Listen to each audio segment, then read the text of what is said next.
Номинальная стоимость ценных бумаг составила 731 миллион 739 тысяч рублей. Но ущерб, причиненный республике этим коррупционным преступлением, в разы больше, отметил прокурор Коми.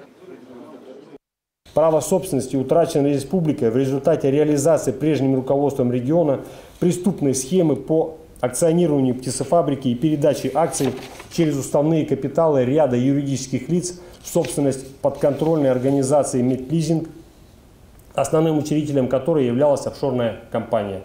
В итоге республика лишилась не только крупного и ликвидного предприятия рыночной стоимостью более 2 миллиардов 400 миллионов рублей, но и права на дивиденды от его деятельности. Сейчас акции Зеленецкой принадлежат компании «Метлизинг» и находятся под арестом. В уставном капитале ООО более 81%, доля кипрской компании Griton Bay Trading Limited.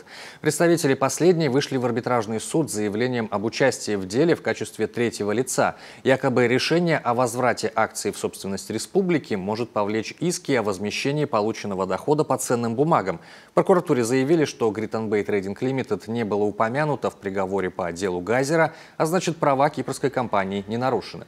Судья согласилась с надзорным органом. Очередное заседание по возвращению Зеленецкой обратно республике состоится 5 марта. Мы будем держать вас в курсе этой резонансной истории.